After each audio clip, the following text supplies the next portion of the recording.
The Hoover Institution, a question Beijing wants Americans to ask. Commentary. A donor name appears in a disclosure. A campus publication connects it to a Chinese political network.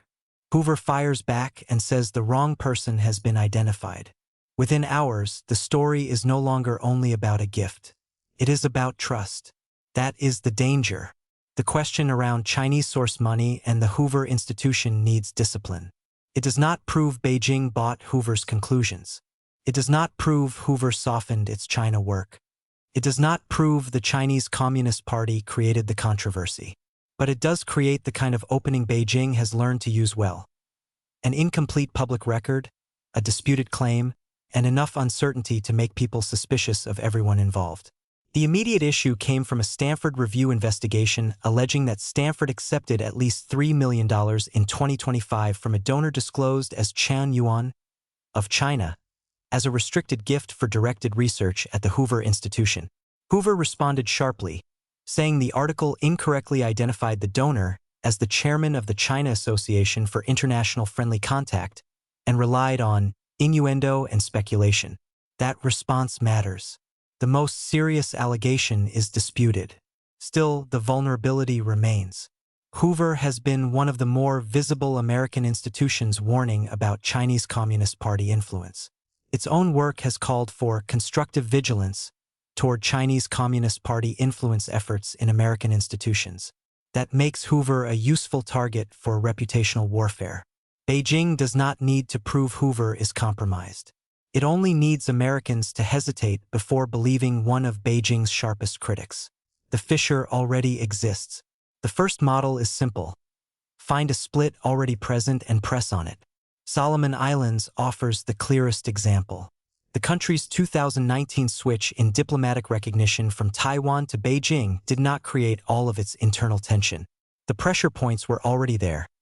Provincial grievances, corruption concerns, ethnic divisions, resentment over Chinese commercial influence, and distrust of political elites. After the 2021 unrest in Honiara, the Australian Strategic Policy Institute documented how CCP-linked messaging shaped the local information environment by suppressing the truth and spreading lies around the crisis. Beijing did not have to invent the fracture. It had to steer public understanding of it.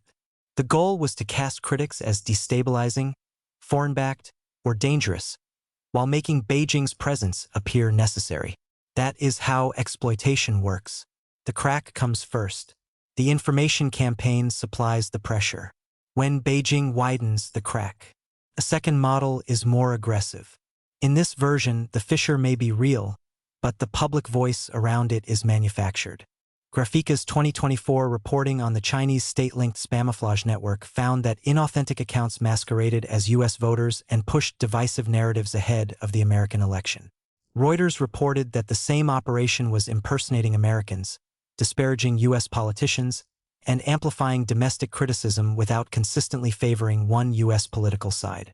Microsoft also warned that Chinese influence actors were using fake social media accounts to test which issues divide American voters and seed AI-generated content around sensitive political debates. The objective is not always persuasion in the traditional sense. It is atmosphere. Make the argument louder. Make the room feel angrier. Make Americans believe the most corrosive version of the debate is coming from their neighbors. Recent reporting makes the pattern harder to dismiss.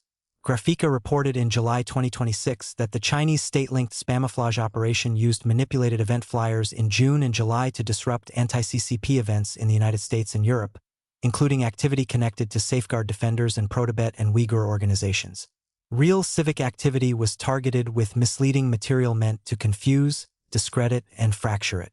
OpenAI identified a similar method in June 2026, finding CCP-linked activity aimed at U.S. debates over AI data centers, electricity prices, tariffs, and technology policy.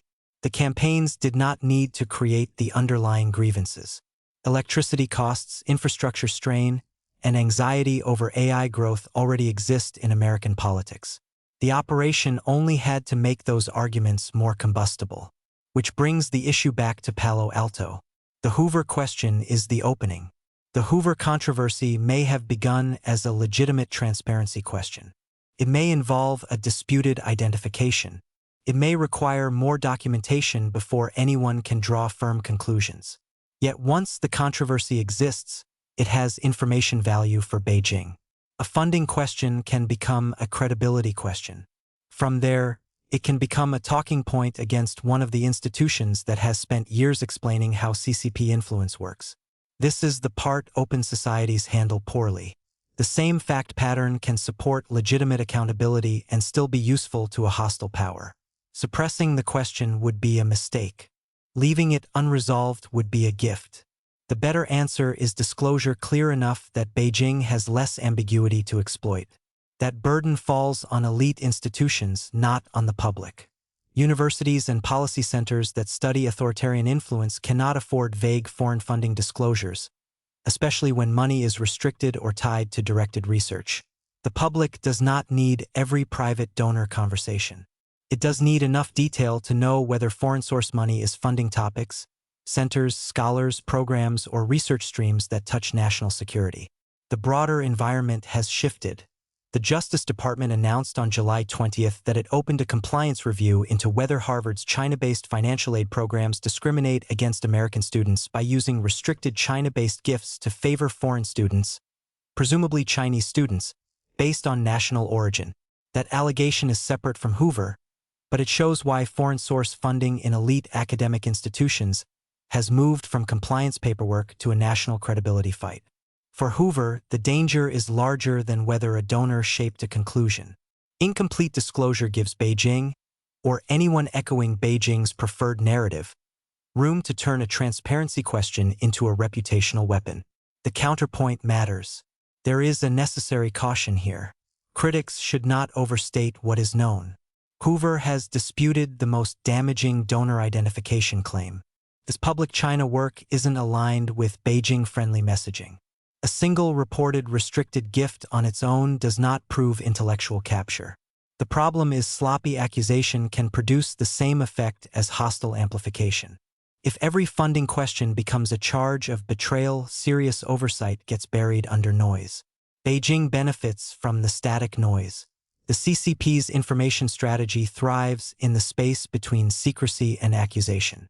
When institutions disclose too little, critics fill the gap. When critics reach beyond the evidence, Beijing gains another chance to portray the debate as political theater. The standard for professional journalism should be higher.